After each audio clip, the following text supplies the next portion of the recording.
요즘 청년들이 이 취업이 어려워서 참 힘들어 하는데요. 뭐 오죽하면은 뭐 취업 전쟁이다 이런 말까지 뭐 생겨났겠습니까?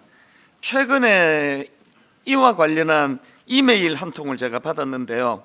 그 청년부를 담당하는 그 목사님이 이제 자기 제자 청년에게 받은 메일을 저한테 토스해줘서 그 내용을 제가 읽어보게 됐습니다. 이 청년이 이제 꿈에도 그리던 이제 취업이 된 그 내용인데요. 얼마나 기뻐하는지 내용을 한번 읽어드리겠습니다. 목사님, 할렐루야! 정말 100% 하나님 은혜로 취업에 성공했습니다. 막 느낌표 막 팍팍 넣고요. 그 다음에도 이렇습니다. 이직하는 가운데 제가 얼마나 작고 보잘것없고 아무것도 아닌지를 몸으로 와닿게 하나님께서 알게 하신 시간이었던 것 같습니다. 최종 합격하는 모든 과정과 순간에 하나님께서 일하셨고 역사하셨음을 느낍니다. 막 굉장히 밝은 톤으로 기쁨은 이렇게 표현했는데요. 제가 놀란 것은 그 다음 내용입니다. 저번에 목사님을 만났을 때 100군데 정도 지원했다고 했지 않습니까? 그런데 오늘 확인해 보니 정확히 310건을 지원했더라고요. 제 생각과 상식과 계획과 기준에서는 상상도 할 수 없었던 시간들이었습니다. 이 시간을 통해서 합격했다는 기쁨에 몰두하지 않고 하나님께서 일하시고 인도하시고 가장 좋은 길로 인도하실 것에 대한 확신과 믿음으로 채워나가길 진심으로 바랍니다. 기도해 주시고 신경 써 주셔서 감사합니다. 목사님 너무 바쁘실 테지만 혹시라도 마음 한켠에 궁금해 하실까 해서 소식 전해드립니다. 저 너무 놀랐습니다. 이 청년이 그 어려운 취업에 성공했다는 그것도 기쁘지만요. 아니 그동안 301군데 그 지원서를 냈다는 거는 309번 떨어졌다는 말이잖아요. 이게 참 마음에 감동이 되는 걸 느꼈습니다. 그 힘든 과정을 이 형제가 낙심하지 않고 또 낙심했다 하더라도 다시 은혜를 구하며 일어서기를 반복하면서 이 긴 그 실패의 과정을 끝까지 견뎌내서 결국은 이제 목표로 한 취업이 됐다고 이렇게 기뻐하는 이 메일을 보면서 마음이 제가 굉장히 뭉클해졌습니다. 저는 이 형제의 글을 읽으면서 그 제임스 앨런이 쓴 원인과 결과의 법칙이라는 제가 최근에 읽은 책이 생각이 났는데요. 이 책의 부제가 사람은 생각하는 대로 살게 된다, 이 부제인데요. 제가 이 책을 구입한 이유는 이 책은 성경 잠언 23장 7절 말씀을 바탕으로 쓴 책이라고 그렇게 제가 이제 광고 문구를 보았기 때문입니다. 잠언 23장 7절입니다. 대저 그 마음의 생각이 어떠하면 그 위인도 그러한즉. 대저 그 마음의 생각이 어떠하면 그 위인도 그러한즉. 이게 이 책의 부제가 말하는 사람은 생각하는 대로 살게 된다, 이거와 연결이 된 그런 책이라는 겁니다. 아니 이 청년이 정말 지치지 않고 그 309번 떨어지고 그럼에도 불구하고 또 도전해가지고 310번 지원한 그것으로 이제 목표를 이루었다는 그 글을 제가 보면서 그 비결이 뭔가, 이 청년이 어떻게 지치지 않을 수 있었나, 그 비결을 제가 생각해 보니까요, 그 청년이 쓴 글에서 그 비결이 나오더라고요. 이직하는 가운데 제가 얼마나 작고 보잘것이 없고 아무것도 아닌 존재인지를 몸으로 와닿게 하나님께서 알게 하신 시간이었던 것 같습니다. 이 원인과 결과의 법칙이라는 책에서 저자가 강조하는 게 생각의 힘인데요, 이 생각하는 게 힘이다. 이 생각의 힘, 그러니까 사람은 그 생각하는 대로 살게 된다고 한다면 이 청년은 무려 310군데나 지원하는 그 힘든 과정에서 어떤 생각을 했습니까? 이 과정에 하나님이 개입하셔서 하나님께서 자기를 연단하시는 그런 기회로, 그래서 내 연약함, 내 자금을 철저하게 깨닫게 하시는 시간이었다, 그렇게 메시지로 받으니까 잘 지치지도 않을 뿐더러 지쳐도 금방금방 하나님 주시는 새 힘을 얻어서 그렇게 달려갈 수 있게 됐다는 거거든요. 예전에 제가 빅터 프랭클의 그 죽음의 수용소라는 책을 소개해 드린 적이 있는데요, 최근에도 제가 인터넷에서 이 책을 정리한 강의 영상을 들어보았습니다. 그 빅터 프랭클 박사의 의미 치료에 대해서는 제가 설명해 드리지 않았습니까? 사람이 똑같은 어려움을 경험하는데 어떤 사람은 그 상황을 긍정적으로 받아들여서 자기에게 유익으로, 메시지로, 교훈으로 받아들여서 그것을 견뎌내는 힘을 공급을 받고, 어떤 사람은 똑같이 어려운 일을 경험하지만 거기에서 삶의 메시지를 못 찾으니까 좌절하고 절망하고 무너져 버리더라. 그래서 극단적인 그 고통의 시간인 그 죽음의 수용소에서 이 빅터 프랭클 본인이 본을 보인 거 아닙니까? 그 과정에서 자기가 그 전문가로서 의미 치료라고 하는 이 큰 숙제를 가지고 많은 사람들을 관찰하고 자기를 돌아보면서 그렇게 그 고난의 시간을 보냈기 때문에 절대로 이 빅터 프랭클 박사는 그 아우슈비츠 수용소에 갇힌 그것으로 절망하지 않을 수 있었다. 이게 의미 치료거든요. 이 빅터 프랭클 박사가 제일 많이 강조하는 건 상황이 태도를 만드는 것이 아니라 태도가 상황을 바꾼다는 거예요. 제가 앞에서 인용한 그 청년이 끝까지 좌절하지 않고 무려 310군데나 지원할 수 있었던 건 바로 이런 하나님 주시는 긍정적인 태도입니다. 그래서 상황이 태도를 만드는 것이 아니라 태도가 상황을 바꾼다. 그럼 여러분은 지금 어떤 어려움에 빠져 계십니까? 여러분은 어떤 문제에 봉착해서 지금 마음고생을 하고 계십니까? 기억할 것은요, 저나 여러분은 그 상황을 바꿀 수 없습니다. 살다 보면은 죽음의 그림자가 드리워져 있는 골짜기를 반드시 지나게 되어 있습니다. 아무도 예외가 없습니다.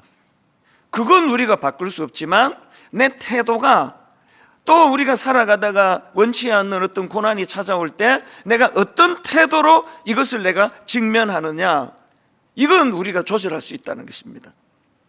오늘 우리가 살펴볼 이 본문 말씀은 그야말로 비참한 상황이에요.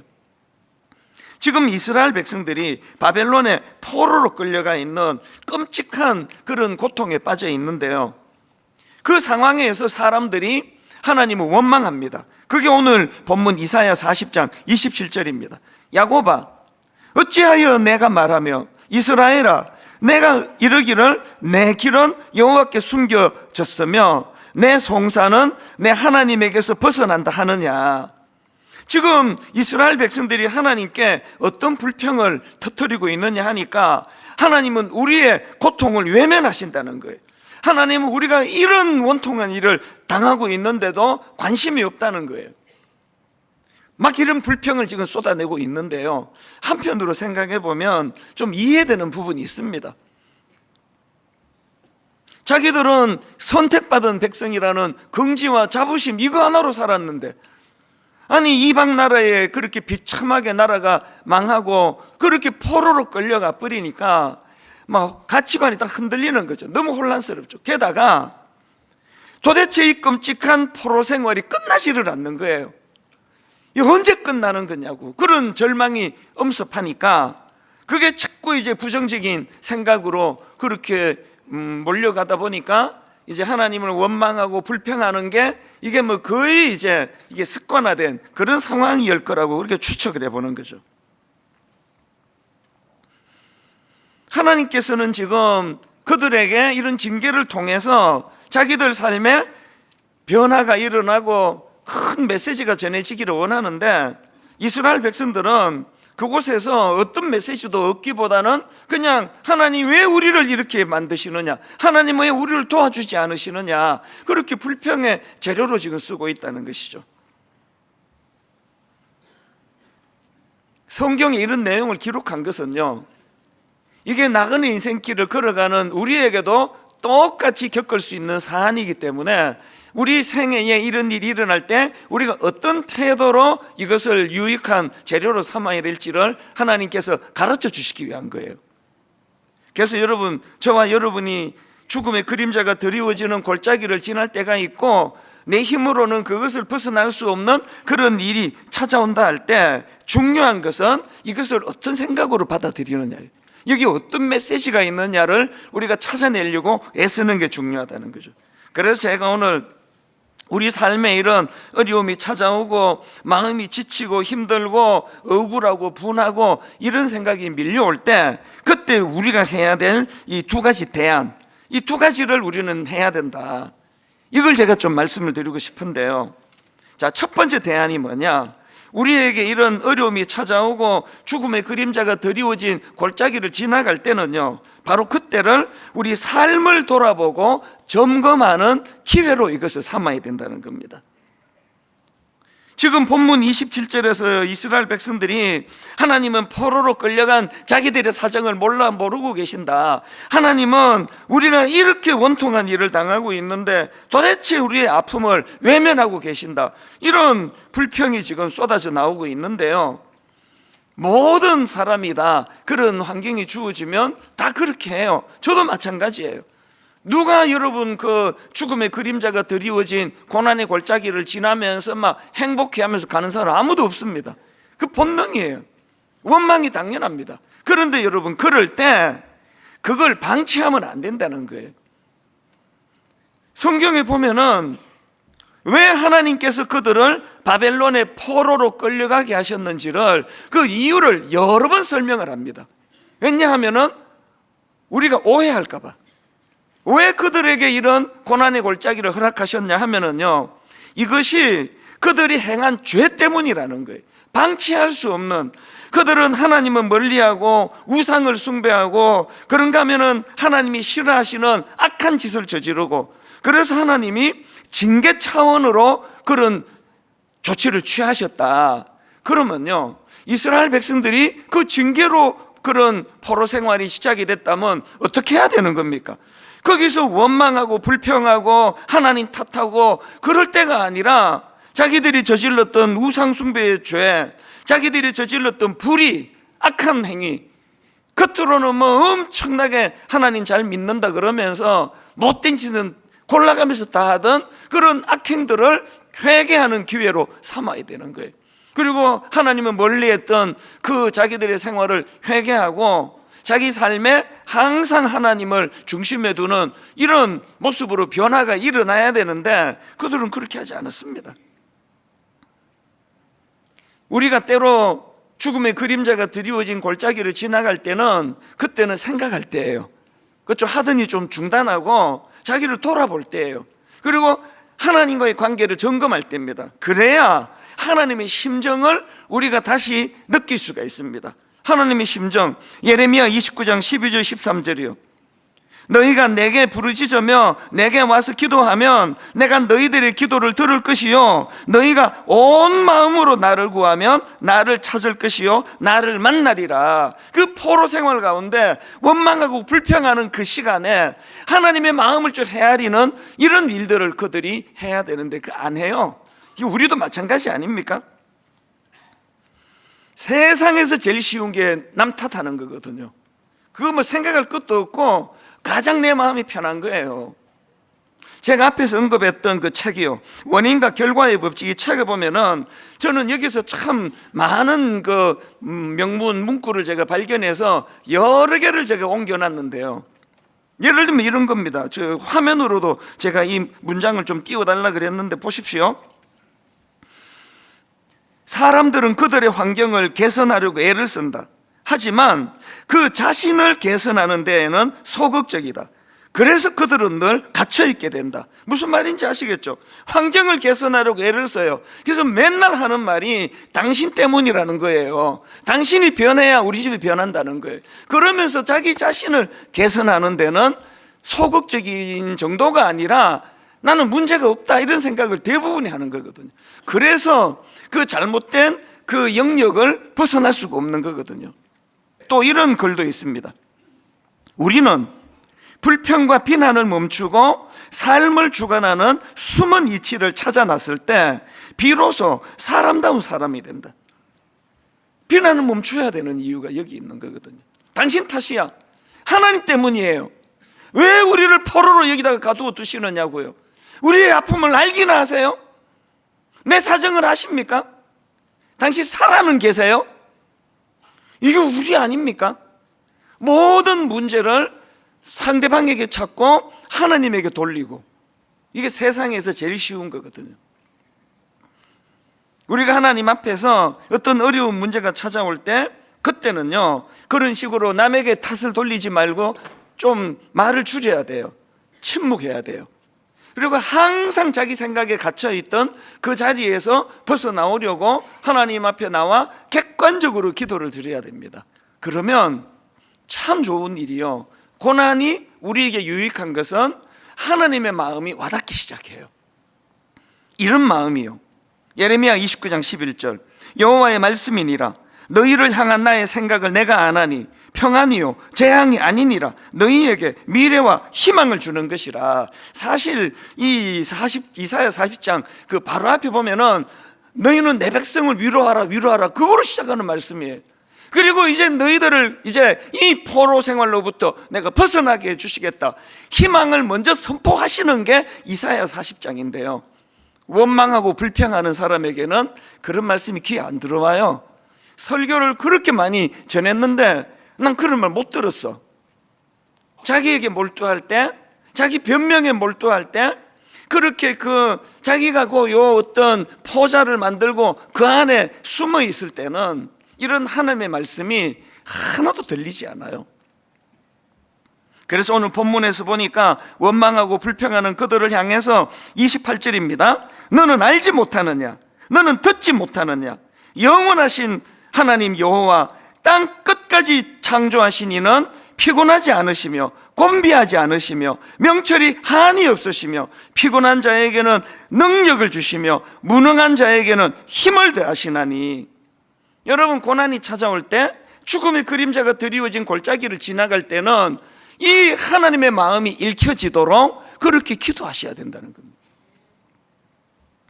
그런가 하면 두 번째로요, 제가 첫 번째에서 제시했던 것처럼 고난이 찾아올 때 자기 삶을 돌아보고 점검하고 그리고 하나님에 대한 기대감을 회복하는 것으로 이것이 그렇게 물꼬가 트여졌다면, 두 번째로 해야 될 일이 있는데요, 그 깨달은 사실을 선포해야 된다는 거예요. 이 선포, 이사야 40장 30절 31절이 그겁니다. 소년이라도 피곤하며 곤비하며 장정이라도 넘어지며 쓰러지되 오직 여호와를 앙망하는 자는 새 힘을 얻으리니 독수리가 날개치며 올라감 같을 것이요 다른 박질하여도 곤비하지 아니하겠고 걸어가도 피곤하지 아니하리로다. 이 선포예요. 그런데 여러분, 오직 여호와를 앙망하는 자는 새 힘을 얻으리라 이렇게 선포하기 전에 전제가 하나 있습니다. 뭘 깨닫느냐? 30절을 다시 보세요. 소년이라도 피곤하며 곤비하며 장정이라도 넘어지며 쓰러지되, 제가 지난주 말씀드렸잖아요. 우리 집에 20대 중반 이 아들을 보면은 며칠을 잠을 안 자도 괜찮아요. 너무 부러워요. 막 그렇게 걷더니 시험 공부 다 하고 그리고 또 자야 될 것 같은데 안 자고 또 놀러 가요. 그래서 이 젊은 시절에는 피곤이 없습니다. 그런데 여러분, 여기서 지금 전제가 뭐죠? 소년이라도 피곤하고 곤비하며 장정, 인생에서 에너지가 제일 왕성할 때 그 장정이라 하더라도 넘어지며 쓰러지되, 이걸 인정하는 자만이 선포할 수 있다는 거예요. 뭐라고 인간이 그렇게 까부르대도 그 별거 없다, 너희들은 너무 나약하기 때문에 하나님 은혜가 필요하다, 이런 자들이 행하는 것이 선포예요. 바로 그 다음 31절, 오직 여호와를 앙망하는 자는 새 힘을 얻으리니. 오직 여호와를 앙망하는 자는 새 힘을 얻으니. 제가 앞에서 계속 말씀을 드렸잖아요. 여러분, 그 취업하려던 청년이 309번 떨어지는 실패를 경험했지만 다시 일어설 수 있었던 것은 젊은 이 청년이 그 어려운 순간에 여호와 하나님을 붙들었기 때문이에요. 그래서 오직 여호와를 앙망하는 자는 새 힘을 얻으리니 독수리가 날개치며 올라간 같을 것이요 다른 박질하여도 곤비하지 아니하겠고 걸어가도 피곤하지 아니하리로다. 이 젊은 청년이 선포를 하는 거거든요. 나는 일어날 거예요 하나님, 나는 새 힘을 얻을 거예요 하나님, 내가 308번 떨어졌다 할지라도 또 도전할 수 있을 거예요, 하나님. 이 선포거든요.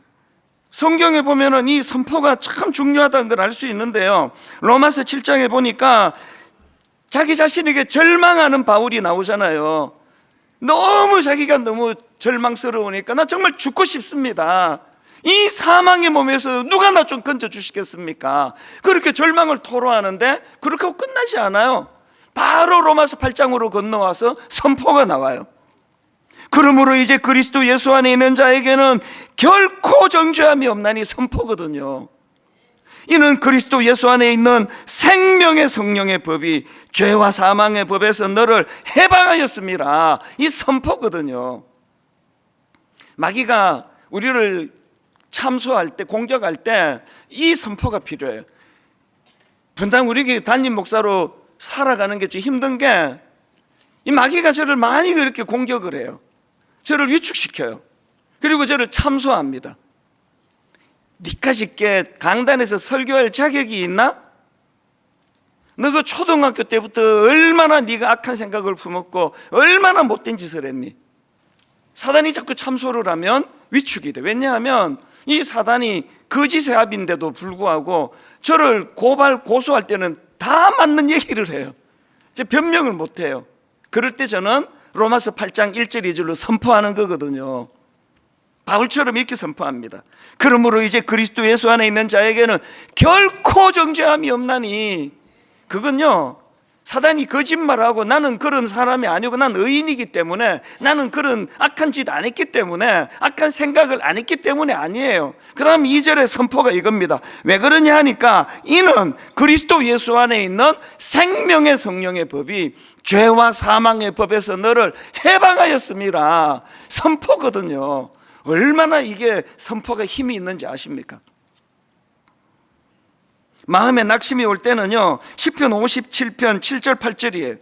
하나님이여, 내 마음이 확정되었고 내 마음이 확정되었사오니 내가 노래하고 내가 찬송하리이다. 내 영광아 깰지어다. 비파야 수구마 깰지어다. 내가 새벽을 깨우리로다. 이 구절만 보면은요, 지금 저자 다윗이 잔치를 벌이는 줄 아세요? 아니에요. 이 시편 57편은요, 다윗이 지금 절망적인 상황에서 쓴 시예요. 어디서 썼는가 하니까요, 지금 다윗이 동굴에 있습니다. 왜? 그 악한 왕이 자기를 죽이려고 거의 혈안이 되어서 뒤쫓으니까 도망가다 이제 동굴까지 숨어들은 거예요. 여러분 아시죠? 겨울에 우울증이 많다는 걸요. 사람이요, 햇볕을 쬐지 못하면 우울해지거든요. 지금 동굴이에요. 지금 절대 권력자가 자기를 죽이려고 지금 뒤쫓고 있습니다. 얼마나 우울한 상황이에요. 그러니까 이 다윗의 선포 바로 앞에 보면은 그의 우울함이 드러납니다. 바로 앞에 시편 57편 6절입니다. 다윗이 이렇게 고백해요. 그들이 내 걸음을 막으려고 그물을 준비하였으니 내 영혼이 억울하도다. 세 번역으로, 그들은 내 목숨을 노리고 내 발 앞에 그물을 쳐놓아 내 기가 꺾였습니다. 어떤 상황인지 아시겠죠? 근데 여러분, 우리가 이렇게 상황 때문에 우울해질 때 그 본능에 무너지면 안 되는 거거든요. 그때 다윗이 선포합니다. 하나님이여, 내 마음이 확정되었고 내 마음이 확정되었사오니 내가 노래하고 내가 찬송하리이다. 내 영광아 깰지어다. 비파야 수구마 깰지어다. 내가 새벽을 깨우리로다. 선포예요. 신앙생활은 선포입니다. 선포. 상황이 달라지고 말하는 건 서술이고요, 상황은 동굴이에요. 상황은 저기 지금도 죽이려고 혈안이 돼 있는 상황인데 기쁨을 선포하는 겁니다. 하박국 선지자도 마찬가지예요. 지금 하박국 선지자는 전쟁의 위협에 빠져 있는 자기 동족들, 극심한 경제적 어려움에 빠져 있는 자기 민족의 상황에서 그가 이렇게 선포합니다. 하박국 3장 17절 18절. 비록 무화과 나무가 무성하지 못하며 포도나무에 열매가 없으며 감람나무에 소출이 없으며 밭에 먹을 것이 없으며 우리의 양이 없으며 외양간에 소가 없을지라도 그럼에도 불구하고 이렇게 선포합니다. 나는 여호와로 말미암아 즐거워하며 나의 구원의 하나님으로 말미암아 기뻐하리로다. 선포가 없으면 온전한 신앙생활이 아니에요. 이제 막 열매가 막 엄청 많이 생기고 나서 하는 선포는요, 감사는요, 그건 아무것도 아니에요. 그건 인간의 본능이거든요. 겨울에 막 추워 죽겠는데 버스가 안 와요. 요즘이야 뭐 몇 분 뒤에 온다 막 이런 예고라도 또 해주지. 옛날에 그런 게 있었습니까? 추워 죽겠는데 발이 얼어붙는데 한 30분이도 버스가 안 와요. 그럼에도 어떤 경우라도 떨고 있지만 그 자리를 떠나지 않는 건요, 앙망하기 때문이에요. 버스는 반드시 온다.